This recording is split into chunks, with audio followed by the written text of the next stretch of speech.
제가 얼마 전에 장각 어느 슬픈 무정부주의자의 이야기라는 소설을 공개해드렸죠. 제가 처음으로 쓴 삼국지 소설인데 이 소설은 제 브런치 스토리 채널에서 무료로 보실 수 있습니다. 고정 댓글에 링크 남겨놓겠습니다. 총 13화, 리딩 타임이 76분입니다. 이번 시간에는 이 소설 해설을 좀 해드리려고 해요. 이미 소설을 보신 분들은 제가 심어놓은 장치를 한 번 더 확인하실 수 있고, 아직 안 보신 분들은 이 해설을 미리 보고 보시면 더 잘 읽힐 겁니다. 그리고 영상 말미에는 오두미도와 태평도의 비교까지 한번 해보도록 하겠습니다. 참고로 이 소설에는 각 화 밑에 탁송지주가 있습니다. 배송지주 짭인데 용어나 상황 설명, 관련된 역사적 사실 같은 것들을 명시해놨어요. 제 필명이 탁송지죠. 자는 불알이고, 불알, 어그러지지 않는다는 뜻입니다. 처음 장면에서 장각이 왜 예전 현자들은 다 노화나 병으로 죽고 없느냐, 태평경에 이런 말이 있거든요. 청문자는 살 것이요 흑문자는 죽을 것이다. 청문을 행하는 자는 불사한다 이 말이에요. 신선이 된다는 뜻이겠죠. 여기서 청문자는 진리를 설파하며 그 순리에 따라 살아가는 자이고, 흑문자는 그 반대를 뜻하겠습니다. 그런데 청문을 행했다고 하는 자들이 다 죽고 없는 겁니다. 역사적으로 위대했고 선을 행한 위인들도 다 죽음을 피하지 못했죠. 청년 장각이 이걸 의아하게 생각하고 있었다라고 추측을 한 거예요. 장각이 여기에서 어떤 답을 찾았느냐, 하늘의 뜻에 의해 세워진 상나라가 인신공양을 해대면서 하늘의 뜻을 잘못 해석하였다. 그래서 그 이후로 하늘의 버림을 받아 세상이 개판이 되었다. 이걸 내가 바로 잡겠다, 이렇게 되는 겁니다. 그리고 장각이 태평경으로 천하를 뒤집어야겠다 결심하게 된 스모킹건이 무엇이었을까? 172년, 그러니까 황건적의 난이 일어나기 12년 전입니다. 이때 기주에 큰 사건이 하나 있었어요. 바로 발해왕 유괴가 멸문당한 사건입니다. 유괴의 처와 첩, 그리고 70여 명의 자식들이 모두 처형당했어요. 이 사건을 보고 소설 속에 장각이 말하는 거죠. 황실의 씨앗조차 일국을 보존하지 못하는데 어떻게 관리나 장수가 되어서 세상을 바꾸겠느냐. 기주에 있던 장각도 이 사건을 들어 알고 있었을 것이고, 이것이 결국에는 장각에게 큰 영향을 주었다라고 상상을 한 겁니다. 참고로 이 사건은 굉장히 부패한 사건이었어요. 환제 때 유괴가 왕작을 있습니다. 그래서 유괴가 당시 그 황제가 총애하던 환관 왕보한테 청탁을 해요. 나 말 좀 잘해서 왕작 좀 다시 회복하게 해줘라. 이게 성사되면 내가 너한테 5천만 전 줄게. 유괴의 왕작이 회복됩니다. 근데 유괴가 좀 알아보니까 그 과정에서 왕보가 기여한 게 없는 것 같은 겁니다. 약속한 5천만 전을 안 줘요. 그리고 이후에 영제가 제위에 오르는데 이때 왕보가 중상시가 되죠. 그 한을 품었던 왕보가 유괴를 모반죄로 모함해서 보내버린 거예요. 피해자도 가해자도 없는 정치적으로 더러운 사건이죠. 그리고 장량이 묻는 장면이 있죠. 황제라도 되려고 그러냐? 장각이 답합니다. 아직 모르겠다. 일단 나쁜 걸 덜어내고 보자. 제가 보는 관점에서 장각은 사실상 무정부주의자에 가까웠어요. 이건 나중에 오두미도랑 비교할 때 자세하게 얘기할 건데, 무정부주의자 중에서도 대책 없는 무정부주의자, 그 장각의 캐릭터를 대화 속에 녹여내려 한 겁니다. 그 다음 주요 장면이 장각이 병을 고치는 겁니다. 실제 기록에서는 병을 낫게 하고, 그런데 이런 거 믿는 분들 없죠? 그 쇼가 성공해서 수만 신도들이 모인단 말입니다. 어떻게 성공했을까 상상을 해봤어요. 이건 바이럴이었을 것이다. 장보가 이렇게 얘기합니다. 마음의 병을 고치는 것이다. 그러면 비록 마음의 병만 고쳤는데도 말 잘하는 사람들에게 작업을 시키면 저 멀리 주에서는 안진뱅이도 일으켜 세우고 죽을 병도 고친 것으로 소문이 날 것이다. 그리고 한나절 동안 전쟁 트라우마를 가진 환자를 치료하는 거죠. 하루 종일 심리치료를 한 겁니다.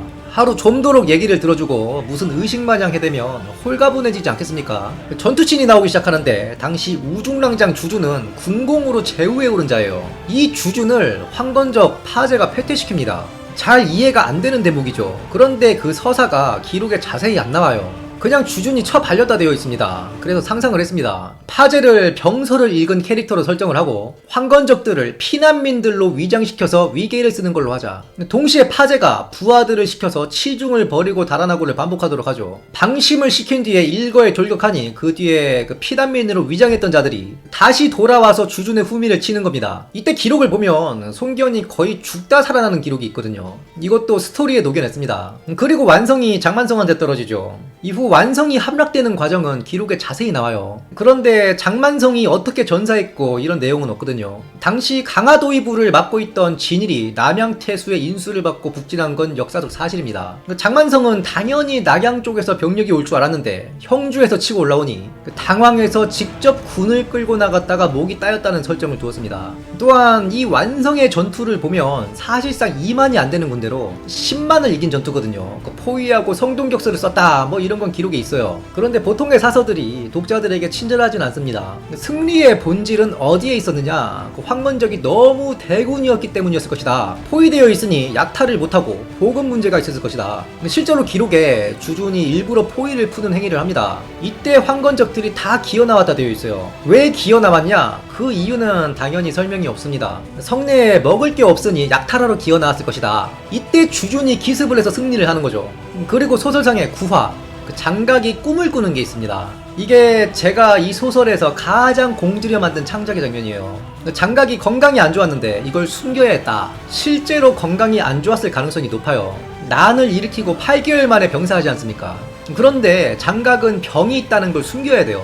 신도들은 대연양사 장각이 병에 걸렸다는 걸 상상도 못합니다. 그들에게 장각은 태평경의 교리를 마스터한 불로불사의 인물이었단 말입니다. 이때 계속되는 패전보가 들어오니 장각이 졸도합니다. 그리고 꿈을 꾸는데 혼자 그 산에 덩그러니 남겨져 있는 거죠. 민가로 갈까 산으로 들어갈까 하다가 민가는 위험하다. 바로 산을 탑니다. 근데 그때 두 노인이 바둑을 두고 있는 거예요. 이 두 노인은 보키씨와 노자였습니다. 보키가 노자한테 야 너 지금 대마 잡힌다 하는 거죠. 그러니 노자가 있는 그대로 두어야겠다. 죽을 놈은 죽고 살 놈은 살지 않겠느냐. 보키가 대마가 살 수 있는 수가 두 군데나 있다 알려줍니다.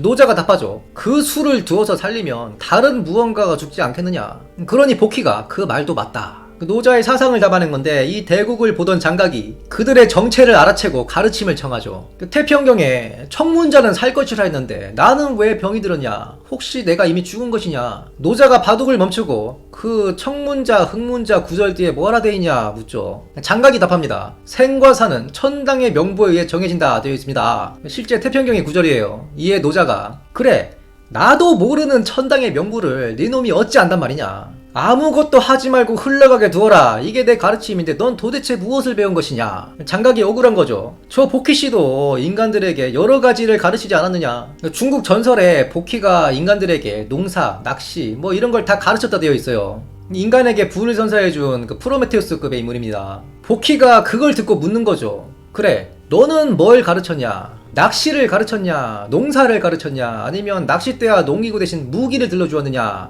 장각이 힘없이 무기를 들려줬습니다 말하죠. 그러면서 보키가 자신들의 대국을 보게 합니다. 어찌 흘러가고 있냐? 장각이 대국을 보더니 대마가 잡힐 위기다. 포위를 뚫어 대마를 살리고 우상귀에서 반격해야 된다. 이걸 들은 보키가 태상노군 즉 노자는 그리하지 않았다. 왜인지 아냐? 이 대국이 끝나도 그저 다음 판이 시작될 뿐이다. 네가 나라를 뒤집어도 약탈로 일어선 니들이 통치를 한다면 그냥 더 암울한 다음 판이 시작되는 거 아니냐. 이때 노자가 가르침을 줍니다. 내가 흘러가게 두어라 한 가르침의 상대는 힘을 가진 자들이었다. 반면 보키께서 계몽하고 가르친 자들은 힘없는 백성들이었다. 백성들은 부단히 움직여야 하고 권력자들은 그들을 욕망을 위한 도구로 사용하지 말라. 이게 우리의 가르침이었거늘 이 둘의 차이를 모르면서 일을 벌였냐. 물론 여기 담긴 노자의 가르침은 저의 해석입니다. 무의자연이라 해서 일하지 말고 그냥 대충 살아라. 이게 노자의 뜻이라고 저는 생각하지 않아요. 권력자들에게 야 니들 양민들 좀 걔네 하는 대로 가만 내비둬라. 그게 하늘이 생기고 땅이 만들어지고 사람이 나서 살아가는 순리다. 실제로 노자의 도덕경 주해서들을 보면 군주의 태도에 대한 관점으로 해석한 것들이 많습니다. 그리고 장각이 깨어납니다. 그러면서 말하죠. 신선들의 대국을 보았다. 부하들이 자다 일어나서 뭔 봉창 뚫리기는 소리 하냐 하는 거죠. 장각이 말합니다. 인간들의 대국과는 매우 달랐다. 이기고 짓밟는 게 목적이 아닌 대국이었다. 장각이 그러면서 탄식을 하는데 이때 장각이 깨달은 거예요. 내가 헛배웠구나. 그러면서 장각이 곧 죽는데 장량한테 고백을 합니다. 스스로 대현이라 칭했지만 나는 대현이 아니었다. 그러니 내가 병으로 죽는 것도 이상한 일이 아니다. 그리고 장량한테 유언을 남기고 사망하는 거죠. 장각이 사망하자 황건적들이 동요하게 되는데 청공장군의 사망 이유가 질병이라더라. 남의 병도 고치는 분께서 어찌 자기 병은 못 고쳤느냐. 사기가 말이 아닌 겁니다. 당시 장군은 기록상 하곡양에 있었고 광종에는 장량이 있었던 걸로 되어 있거든요. 이 장량이 당황해서 어찌할 바를 모르고 있는데 있었는데 장각의 귀신이 나타납니다. 장량이 반가워하면서 황보숭이 눈앞에 왔다. 빨리 나한테 명령을 내려달라 때렸습니다. 그런데 장각이 한마디만 남기고 사라지는 거죠. 나를 배웅할 때 나를 논하라.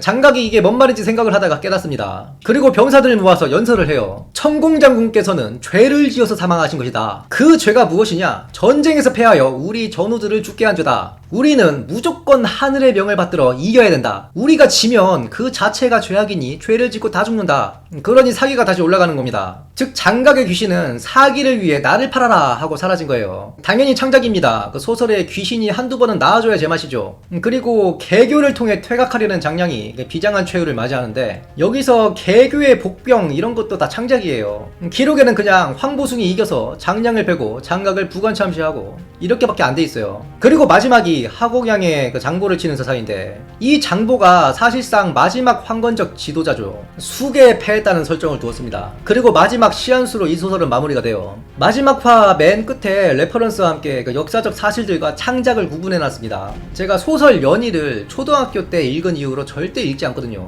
그걸 또 봐버리면 뭐가 역사적 사실이고 뭐가 창작이고 저도 모르게 무의식 속에서 헷갈리게 됩니다. 소설 연의에는 뭐가 사실이고 창작이고 명시를 안 해놨기 때문이에요. 이게 아쉬워서 저는 명시를 해놨다. 원래 이 소설이 그 신국판 기준 거의 반권 분량의 긴 소설이었는데 공개하면서 잡설들을 좀 빼고 나름 간추린 거예요. 그리고 좀 잘 읽히게 하려고 한 문장 내 10단어 이내, 한 문단 내 10문장 이내 이렇게 신경을 쓰려고 하긴 했는데 잘 읽히셨길 바랍니다. 마지막으로 어떤 독자분께서 장로의 오두미도와 장각의 태평도를 비교해달라. 공통점은 노장의 사상을 내세워 거병한 무력 집단이다. 근데 결과물은 완전 다릅니다. 일단 장로는 정치인이었습니다. 장로가 사이비 교주 이런 이미지가 있는데 사실상 사이비 교주는 장각이라 할 수 있어요. 먼저 태평도를 볼까요? 황건적의 난을 진압하는 서사에서 공통적으로 나타나는 관군들의 작계가 있습니다. 저들은 어린아이, 노인 할 것 없이 약탈을 해대니 그 약탈로 보급을 의존한다. 요충지를 점하고 약탈을 못하게 하면 자연스레 와야 될 것이다. 광종과 하곡양 그리고 주요 요충지를 제외한 모든 황건적들의 자체 보급수단이 약탈이었습니다. 이 소설의 탁송지주에도 나오죠. 황건은 그저 피하 식별띠였다. 황건을 안 두른 민간은 약탈 대상이었다는 얘기입니다. 태평경에 대의를 위해 약탈을 해도 된다 이런 구절은 없어요. 그리고 장각이 내세운 기치를 볼까요? 황천이 도래하여 갑자년이 천하대기라다. 이게 무슨 뚱딴지 같은 얘기입니까? 무엇을 바로잡고 어떻게 통치하겠다 이런 게 없어요. 사이비 교주들이 말하는 바가 이런 식입니다. 종말론 비슷하게. 반면 오두미도의 장로를 볼까요? 장로는 정치인이라 했죠. 익주목으로 부임한 유언한테 정치적으로 협조합니다. 그 대가는 한중이었죠. 한중을 털고 길을 막아버려요. 오두미도 신도들을 미적이라 했거든요. 쌀이 오두미도의 상징이다 보니까. 그래서 유언이 미적들이 길을 막아서 이제부터 조정이랑은 연락 못합니다. 사실상 유언과 장로는 한패였는데 유언의 독자 세력과 도모 이란이었죠.